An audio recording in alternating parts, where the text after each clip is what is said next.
नमस्कार दोस्तों, कहानियों की श्रृंखला में आज सुनेंगे मालती जोशी जी की कहानी पहली बार। लेकिन उससे पहले मेरा आपसे विनम्र अनुरोध है कि अगर आपको मेरी कहानियाँ अच्छी लगती हैं तो मेरे चैनल को सब्सक्राइब ज़रूर करें, लाइक करें और अपने दोस्तों और परिचितों में शेयर भी करें। बेल आइकन दबाना बिल्कुल भी ना भूलें। आज सुनिए पहली बार। दिव्या और उसके पापा फटाफट सीढ़ियां चढ़ गए थे। उनके पीछे पीछे सामान लेकर चढ़ता हुआ होटल का पोर्टर भी नज़रों से ओझल हो गया था। मैं ही बोझिल कदमों से एक एक सीढ़ी गिनकर पार कर रही थी। इतनी खींच हो रही थी, कोई लिफ्ट वाला होटल ही ढूंढ लेते तो क्या बिगड़ जाता, पर कभी कभी कंजूसी की हद कर देते हैं ये। 15-20 सीढ़ियों के बाद मोड़ से पहले एक चौड़ी सी लैंडिंग थी। वहीं खड़े होकर थोड़ा सुस्ताने का इरादा किया तो देखा वहां पहले से ही कोई खड़ा है। शायद मेरे विलंबित आरोहण के कारण बेचारे को जबरदस्ती यह विश्राम करना पड़ा है। क्षमा याचना की मुद्रा में मैंने हंसकर देखा तो देखती ही रह गई। स्मृति की कोई किरण वहां भी कौंध गई होगी, क्योंकि दूसरे ही क्षण आश्चर्य वहां भी मुखर हो उठा। अरे सुमन, तुम सुमन ही हो ना? मैंने स्वीकारोक्ति में सिर हिला दिया। मुझे पहचाना? मैं कल्पना नाथ जी का श्रवण हूँ। पहचान तो लिया था, पर इतने दिन हो गए हैं ना, इसी से एकदम। वही तो, तुम जब तक एकदम पास नहीं आ गई मुझे स्ट्राइक ही नहीं हुआ। होता भी तो कैसे, पहले वाला मुझ में कुछ रहा भी है। अब चलूँ मैंने कहा। नहीं तो वे सोचेंगे पता नहीं मुझे क्या हो गया। अच्छा, सी यू, उसने हाथ उठाकर कहा और वह नीचे उतर आया। मेरे पैर मन मन भर के हो आए थे। किसी तरह अपने को ठेल ठाल कर मैं ऊपर पहुंची। ऊपर वे लोग सचमुच चिंतित हो रहे थे। दिव्या तो जीने के सिरे तक आ पहुंची थी। कहाँ रह गई थी माँ? सुस्ता रही थी रे थोड़ा। होटल है कि ग्वालियर का किला? मेरा तो चढ़ते चढ़ते दम फूल गया। दिव्या ने ममता से मेरा हाथ थाम लिया और कमरे में लिवा ले गई। श्रीमान जी आराम से आराम कुर्सी पर लेटकर अपनी थकान मिटा रहे थे। सामने वाली दूसरी कुर्सी में मैं धंस गई। सांस धौंकनी की तरह चल रही थी। आंखें मूंद कर लेटी रही मैं। यह कुछ पूछ रहे थे, पर उत्तर देने लायक शक्ति भी मुझ में शेष नहीं रही थी। लेकिन बस मुश्किल से 5-7 मिनट और मैं हड़बड़ाकर उठ खड़ी हुई। अपनी चाबियां टटोलते हुए मैंने कहा, दिव्या, बाथरूम में देख तो जरा, नल आ रहा होगा तो नहा लूंगी, तभी जाकर सफ़र की थकान उतरेगी। नहा लेना, ऐसी भी क्या जल्दी है? चाय तो ले लो पहले, इन्होंने कहा। आपकी चाय पता नहीं किस जन्म में आएगी, मैंने भुनभुनाकर कहा और कपड़े लेकर बाथरूम में चली गई। दरवाज़ा बंद करके सबसे पहले दीवार में लगे आईने में अपना प्रतिबिंब देखा। 36 घंटों के प्रवास से लस्त पस्त थका हारा रंग उड़ा अपना चेहरा देखते ही मुझे रोना आ गया। क्या आज ही इसी समय उसका सामना होना जरूरी था? क्या सोचा होगा उसने? जरूर एक राहत की सांस ली होगी। वर्षों पहले लिए गए अपने निर्णय पर अपनी ही पीठ ठोंक ली होगी। फिर तो जैसे एक जिद सी सवार हो गई मुझ पर। देर तक बैठी मैं नहाती रही, मल मल कर बालों की गर्द धोती रही, ठंडे पानी के छींटे दे देकर चेहरे की मुर्दनी मिटाती रही। दरवाजे पर दस्तक न होती तो मैं पता नहीं कितनी देर तक नहाती रहती। मन को जैसे संतोष ही ना रहा था। बाहर आकर देखा चाय आ चुकी थी और सब लोग मेरा इंतजार कर रहे थे। मैं सीधे ड्रेसिंग टेबल के सामने जा बैठी और कहा, दिवी, जरा कंघा तो देना। चाय तो पी ली होती, पहले ही ठंडी हो रही है, इन्होंने कहा। बस 1 मिनट में आई, देर ही कितनी लगती है, मुट्ठी भर तो बाल हैं, कोई आ जाए तो कितना खराब लगता है। कोई नहीं आता बाबा, मैंने कल के लिए लिखा है। एक दिन पहले आने का उद्देश्य इतना ही था कि सफ़र की थकान मिट जाएगी, इसलिए अव्वल तो कोई आएगा ही नहीं, और भूले भटके आ भी गया तो वे लोग दिव्या को देखेंगे, तुम्हें नहीं। तो मैं भूतनी सी बैठी रहूं। मैंने कहा और कंघा उठाकर फेंक दिया। यह उठकर पास चले आए। एक प्याली में चाय उड़ेलकर जबरदस्ती मेरे होठों से लगाते हुए बोले, बेकार स्मार्ट बनने की कोशिश मत करो, चाय पी लो पहले। बिना चाय के तुम्हारी हालत कैसी हो जाती है मैं खूब जानता हूँ। मजबूरन पीनी ही पड़ी और सच कहूँ तो बड़ा अच्छा भी लगा।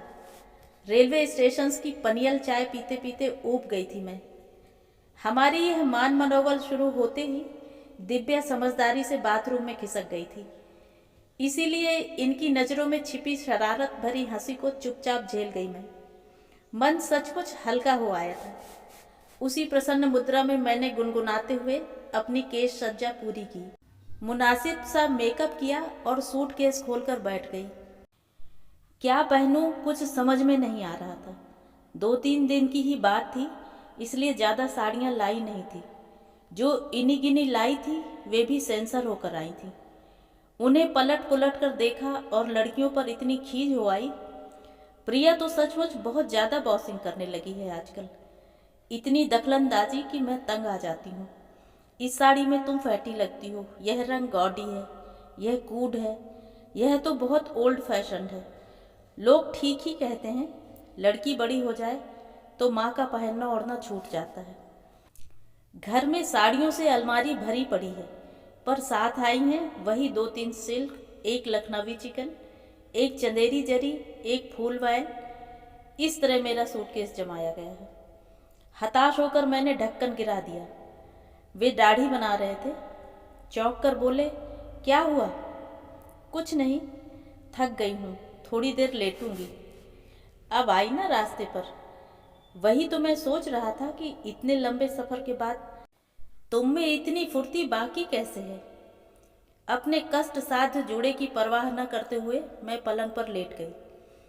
उसी समय दिव्या नहाकर निकली। पापा, अब आप निबट लीजिए, मैंने कपड़े रख दिए हैं। मैं विस्मय विमुग्ध सी अपनी ही बिटिया को निहारती रह गई। उसके काले घने बाल सारी पीठ पर फैले हुए थे। उनसे टप टप करती मोती की सी बूंदें टपक रही थीं। उसके सद्या स्नात शरीर से महक के स्रोत फूट रहे थे। धुला धुला चेहरा किसी ताजे फूल की तरह दमक रहा था, वैसा ही अम्लान सुगंध की किरणें बिखेरता हुआ। उसका यह भीगा भीगा रूप अपलक निहारते हुए मैं सोच रही थी, कहाँ खो जाती है चेहरे की यह ताजगी, यह निश्चल हंसी, आंखों की यह लजीली स्वप्निलता, देह की यह कमनीयता। समय का निर्मम लुटेरा सब कुछ छीन कर कहाँ ले जाता है, क्यों ले जाता है? कब आंख लग गई पता ही नहीं चला। दिव्या की पुकार पर ही तंद्रा टूटी। वह कह रही थी, माँ उठो ना, तैयार हो लो। कहाँ चलना है? मैंने उबासी लेते हुए पूछा। यूं ही घूमने, शहर का एक राउंड लगा लेंगे। अब मैंने ठीक से आंखें खोलकर देखा, दोनों बन ठन कर तैयार खड़े थे।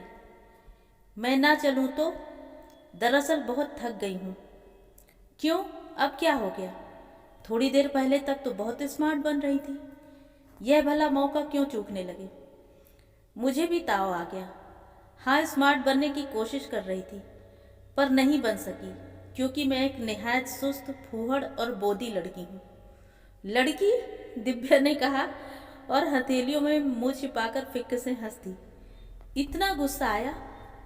दीदी, यह बोले। एक हमारे सुपरवाइजर थे हांडा साहब, जब भी बीवी का जिक्र करते कहते मंजीत की मम्मी बड़ी सीधी लड़की है, वेरी इनोसेंट। एक ही किस्सा इसे कितनी बार सुनाएंगे आप? मैंने चीख कर कहा। मुझे लड़ने का मूड आ रहा था। एक आध नए चुटकुले याद कर लीजिए, कम से कम सुनने वाला तो बोर ना हो। एक नया जोक सुनाए दीदी, एकदम असली है। यह उसी खिलंदड़े स्वर में बोले। तुम्हारी माँ की एक सहेली थी, मिसेस पाल, हमेशा कहती, I am very lucky Mrs Dubey, मेरे पास बड़ा अच्छा हस्बैंड है। दिव्या ने सिहरते हुए कहा। हस्बैंड न हुआ, घरेलू नौकर हो गया।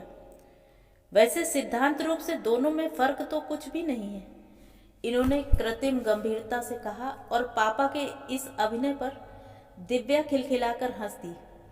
मेरा बेवजह खून खौल गया। अब यह जरा जरा सी बात पर खीखी करना बंद करो, छोटी नहीं हो तुम अब। उसकी हंसी अधबीज में ही लुप्त हो गई, चेहरा बुझ सा गया। इन्हें शायद अच्छा नहीं लगा। बोले, come on baby, let us move. अपनी माँ से कहो हम लोगों के लौटने तक मूड ठीक कर रखें, ताकि शाम का खाना शांति से हो। दरवाज़ा एक धमाके के साथ बंद करके वे लोग चले गए। वह आवाज़ मेरे कलेजे पर हथौड़े की तरह पड़ी। मैं तिलमिला उठी। सच, इतना ऑफ होने की क्या ज़रूरत थी? दिव्या की वह निश्चल हंसी मेरा कौन सा जख्म कुरेद गई थी। जरा जरा सी बात पर खिलखिलाने की उम्र बहुत पीछे छूट गई थी। क्या इसीलिए मैं क्षुब्ध थी? पहले आती थी हर बात पर हंसी, अब किसी बात पर नहीं आती। वल्लाह सुमन जी, यह क्या हो रहा है? यानी कि आप तो शेरो शायरी पर उतर आईं। क्या पता अभी आप गुनगुनाने लगें, इसलिए खड़ा रहा कि तुम मुझे पुकार लो, या सुबह न आई शाम न आई जिस दिन तेरी याद न आई। सचमुच मुझे यह क्या हुआ जा रहा था?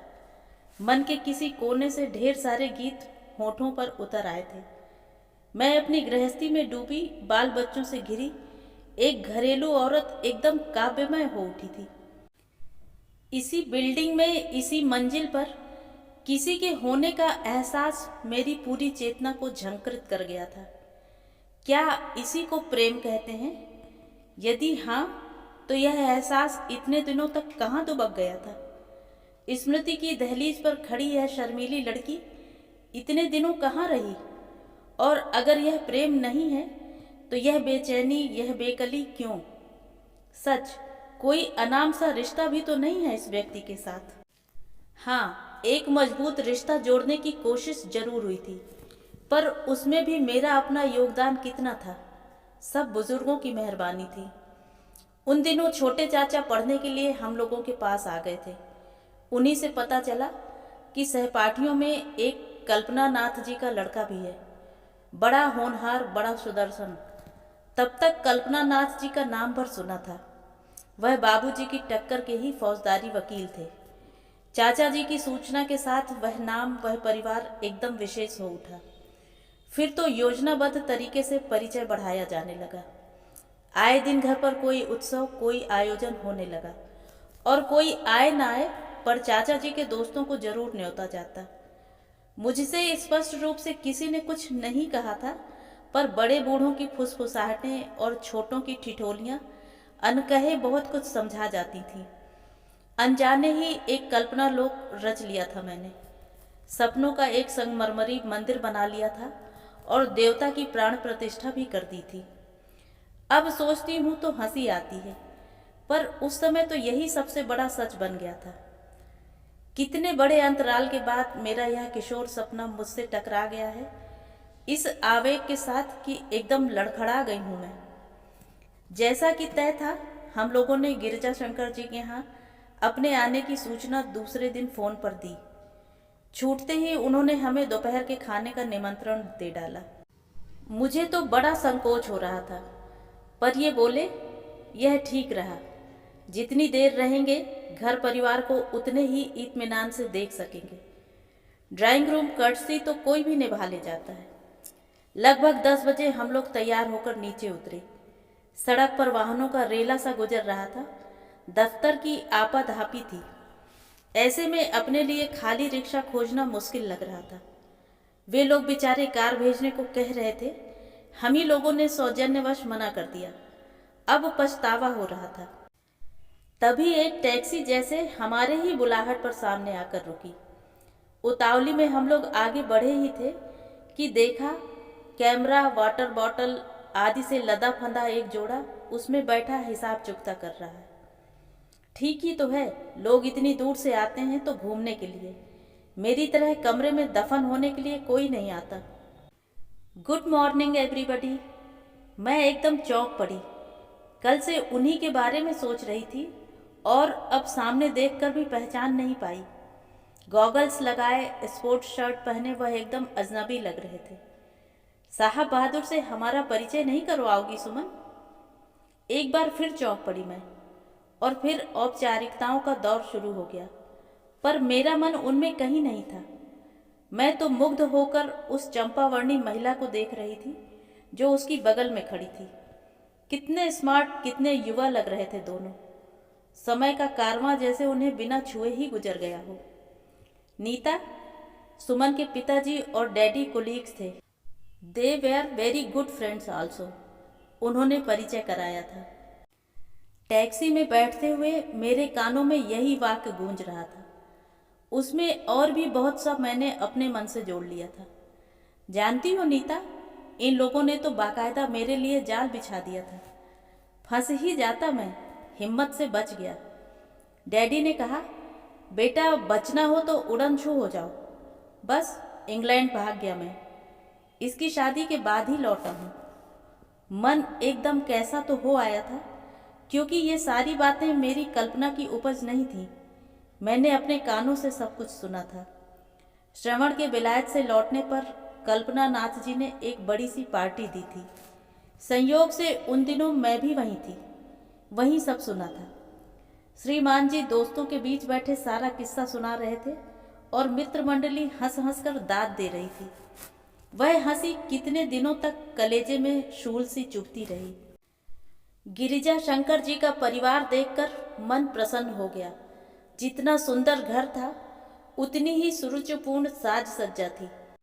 जैसे सुसंस्कृत बच्चे थे, वैसी ही शालीन बहुएं। जैसे सौम्य वह स्वयं थे, वैसी ही मृदुभाषिणी उनकी पत्नी थी। यद्यपि वह अपंग थी और इसीलिए दिव्या को लेकर हमें आना पड़ा था, पर घर के अनुशासन पर उनकी पकड़ मजबूत थी। अपने पंगुत्व को उन्होंने बड़ी दिलेरी के साथ स्वीकार कर लिया था। बिस्तर पर बीतने वाली अपनी जिंदगी को उन्होंने व्यर्थ नहीं होने दिया। उसका सदुपयोग ज्ञानार्जन के लिए किया था। बड़ी ही बहुश्रुत महिला थी। दिव्या को पास बिठाकर उन्होंने इतने प्रश्न पूछ डाले कि मैं तो घबरा गई थी, पर लड़की जरा भी नहीं झिझकी। सभी प्रश्नों के बड़ी विनम्रता से उत्तर दिए उसने और मैंने राहत की सांस ली। लक्ष्मी और सरस्वती का दुर्लभ संगम उस घर में देखने को मिला। तीनों लड़के इंजीनियर थे और अपना कारोबार संभाल रहे थे। छोटा, जिसके लिए हम गए थे, यूनिवर्सिटी का गोल्ड मेडलिस्ट था। अपनी लड़की के लिए जैसे घर वर की कल्पना हम लोगों ने की थी, यहाँ वह सब कुछ था। मन ही मन हमने मेहता साहब को लाख लाख धन्यवाद दे डाले। ना वह बताते, ना हमें पता चलता कि यहाँ इतनी दूर हैदराबाद में अपनी जात बिरादरी का ऐसा हीरे सा लड़का कुंवारा बैठा हुआ है। दिन भर बहुत अच्छे ढंग से बीता। उनके सौजन्य और आतिथ्य ने हमें अभिभूत कर दिया। लौटकर दिव्या के आग्रह पर एक फटीचर फिल्म भी देख डाली। फिर भी मेरा मूड खराब नहीं हुआ। दूसरे दिन सारी दोपहर सालार जंग म्यूजियम देखते रहे। उस विश्वविख्यात संग्रहालय को देखते हुए भी मेरा मन दिव्या की शादी की तैयारियों में डूबा रहा। इस आयोजन के सामने दुनिया की सारी चीजें महत्वहीन हो उठी थी। 4 बजे हम लोग होटल लौटे। आते ही यह बोले, सुनो, बगल वालों को चाय पर बुला लेते हैं। बगल वाले कौन? वही तुम्हारे श्रवण भैया। न वे मेरे कोई लगते हैं, न उन्हें चाय पर बुलाने की जरूरत है। मैंने 2 टूक फैसला सुना दिया। खैर, तुम्हारे कोई न सही, पर सुबह मैं उनके यहाँ कोल्ड ड्रिंक पीकर आया हूँ। कर्टसी डिमांड तो बुला लीजिए। पूछने का नाटक क्यों करते हैं? आपको तो बस भीड़ इकट्ठा करने से मतलब है। घर हो या बाहर, कोई फर्क नहीं पड़ता, मैंने बेवजह उखड़ते हुए कहा। आखिरकार दिव्या को निमंत्रण लेकर उन लोगों के पास भेज ही दिया। सबसे पहले तो मैंने बिखरा कमरा ठीक किया। यह नाश्ते का ऑर्डर देने चले गए और मैं सूटकेस खोलकर बैठ गई। वही इन्हीं गिनी साड़ियाँ मेरा मुंह चिढ़ा रही थी। दिव्या की अटैची से चुपचाप चटक रंग की शिफॉन निकाल लाई। उसे गोद में लेकर आईने के सामने बैठी अपना थका थका चेहरा निहारती रही। फिर एकाएक विचार उठा, मैं इतनी उठापटक क्यों कर रही हूँ? जब यह शरीर इतना बेडौल नहीं था, चेहरा ऐसा कांतिहीन नहीं था, बालों में ये चांदी के तार नहीं थे, तब भी तो यह शख्स नहीं रिझा था, फिर अब इतनी व्यग्रता क्यों? इस विचार के आते ही जैसे सारा तनाव समाप्त हो गया। एकदम हल्की हो आई मैं। रोज की तरह हाथ मुंह धोकर बैठ गई। साड़ी बदलने तक की जरूरत नहीं समझी। दिव्या जो गई तो उन लोगों को साथ लेकर ही लौटी। नाश्ता करते हुए उन्होंने कहा, हुसैन सागर देखने का प्रोग्राम था, आप लोग भी चलिए ना, मज़ा आएगा। हम लोग तो थक गए हैं, यह बोले। खासकर श्रीमती का घूमने का कोटा आज का खत्म हो गया है। हाँ, आप दिव्या को जरूर ले जाइए। वह तो एकदम किला उठी। जब तक सब लोग चाय पीते रहे वह तैयार भी हो ली। वही चटक जामनी शिफान उसने पहनी थी। उस पर ऐसी फब रही थी कि लगा कहीं मेरी ही नज़र न लग जाए उसे। उन लोगों के जाते ही मन अकारण उदास हो आया। उन लोगों को बेकार में बोर करने की क्या जरूरत थी? मैंने अपनी खीज इन पर उतारते हुए कहा, हुसैन सागर कहीं भागा तो नहीं जा रहा था? दिव्या बाद में भी देख लेती। कुछ देर तक वह मुझे घूरते रहे, फिर गंभीर स्वर में बोले, थोड़ा दिल दिमाग मैं भी रखता हूँ सुमन। मुझे क्या एकदम बेवकूफ़ ही समझ लिया है तुमने? लड़की बेचारी बोर हो रही थी इसीलिए भेज दिया। लेकिन तुम्हें इतना संकोच क्यों हो रहा है? वे लोग क्या हनीमून ट्रिप पर आए हैं? हाई स्कूल में पढ़ने वाला लड़का घर छोड़कर आए हैं, पता है? और दिव्या बार बार तो इतनी दूर आ नहीं सकती। जो देखना चाहती है देख लेने दो। मतलब वहां से रिफ्यूजल आ गया है, उन्होंने सपाट स्वर में कहा और मुंह फेर लिया। मस्तिष्क जैसे एकदम सुन्न हो गया। मुंह बाय मैं उन्हें देखती रह गई। बाद में उसी सपाट स्वर में वह मुझे बताते रहे कि कैसे सुबह गिरजा शंकर जी का फोन आया था, कैसे वह लड़के की बेहूदगी के लिए क्षमा याचना करते रहे। कानों से उनके शब्द टकराते रहे, मैं झेलती रही। पल भर में यह सुंदर शहर मेरे लिए नरक से भी बदतर हो गया। लगा अभी इसी क्षण इस दमघोटू वातावरण से निकल पड़ूं। रिजर्वेशन जाए भाड़ में। मैं जरा बाजार तक हो आता हूँ। इनका स्वर अब एकदम सामान्य सा था। प्रिया और कपिल के लिए कुछ लेता आऊँगा। तुम लोग सामान समेट कर रखना, गाड़ी अल सुबह 7 बजे चल देती है। मैंने कोई उत्तर नहीं दिया। उन्हें शायद अपेक्षा भी नहीं थी। चुपचाप उठकर चल दिए। मैं मन ही मन सूटकेस में रखी अपनी उस निधि को टटोलती रही जो मैं इनसे छिपा कर लाई थी। सब कुछ ठीक ठाक हो जाता तो मेरा इरादा लगे हाथ शगुन भी कर लेने का था। अंगूठी तक मैं ले आई थी। कमरे का एकांत जब असह्य हो उठा तब मैं बाहर गैलरी में आकर खड़ी हो गई। नीचे सारी सड़क रोशनी में नहा गई थी। बाजार इंद्रधनुषी प्रकाश किरणों से जगमगा रहा था। सभी तरह के वाहनों की रेलम पेल मची हुई थी। एकदम उत्सव का सा वातावरण था। खड़े खड़े पांव दुख आए थे, फिर भी मैं वहीं खड़ी साइन बोर्ड्स पढ़ती रही। कमरे की स्तब्धता में लौटने की हिम्मत नहीं पड़ी। लंबी प्रतीक्षा के बाद उनकी टैक्सी सामने आकर रुकी। श्रवण के साथ दिव्या को उतरते देखा और एक अजीब सा विचार मन में कौंध गया। उस दिन होटल की सीढ़ियां चढ़ते ही इसका सामना हो गया था। फिर गिरजा शंकर जी के यहाँ जाते हुए भी यह किसी अपशकुन की तरह सपत्नीक सामने पड़ गया था। मुझे तभी समझ लेना था। मेरे जीवन का पहला सपना था वह भी टूटा हुआ। दिव्या के सपने को कैसे सार्थक होने देता। Hi mumma, you missed a lot. Divya कूदती फांदती सबसे पहले ऊपर चढ़ाई थी और चहक रही थी। इतनी प्यारी साइड थी माँ कि उठने का मन ही नहीं हो रहा था। सनसेट तो इतना वंडरफुल था। सच मम्मा, आप लोगों को जाना चाहिए था। अरे तो इसमें इतना अफसोस करने जैसा क्या है? अगली बार मम्मी पापा को अपनी गाड़ी में ही सब जगह घुमा देना बस। सूरज तो अभी बहुत दिनों तक उगता डूबता रहेगा। यह आवाज श्रवण की थी। वे दोनों कब पास आकर खड़े हो गए पता ही न चला। आश्चर्य तो यह हुआ कि उन्हें सारी बातें बताई किसने। दिव्या को देखा, एकदम लाल हो रही थी। हाय अंकल, आप तो बस। बेटे, मैंने शांत लेकिन दृढ़ स्वर में कहा, अंदर जाकर जरा सामान समेटना शुरू करो तो। पापा आते ही हाय तौबा मचाने लगेंगे। बड़ी प्यारी लड़की है, उसके भीतर जाते ही नीता ने कहा। हाँ है तो, मैंने सूखी हंसी हंसकर कहा। अपना बच्चा अपने लिए तो प्यारा ही होता है, दूसरों को भी लगे तब ना। मतलब वहाँ से इनकार आ गया है। मैंने हूबहू इन्हीं की तरह सपाट स्वर में कहा। क्या कह रही हैं? आखिर कौन सा नुक्स देखा उन लोगों ने?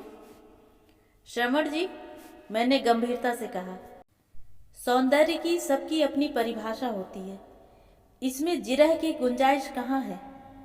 मैं तो इतना गिल्टी फील कर रही हूँ, नीता बोली। पूरे रास्ते हम लोग उसे छेड़ते आए हैं एंड शी एंजॉयड इट। आपको कैसे पता चला? उसमें मुश्किल क्या है? आप दोनों बेटी को लेकर इतनी दूर आए हैं, उसे सजा संवार कर कहीं ले जा रहे हैं। It was any easy guess.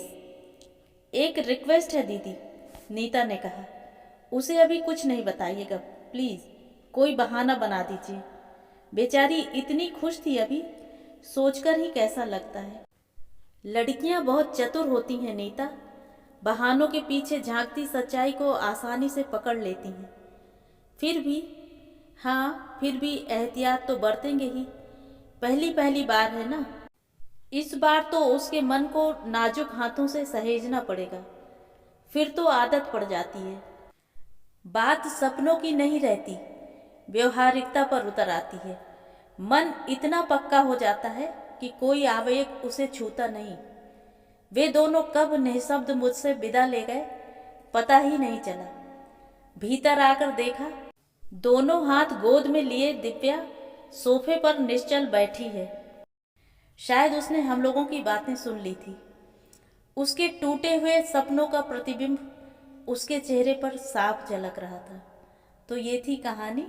कहानी आपको कैसी लगी कमेंट करके ज़रूर बताएं।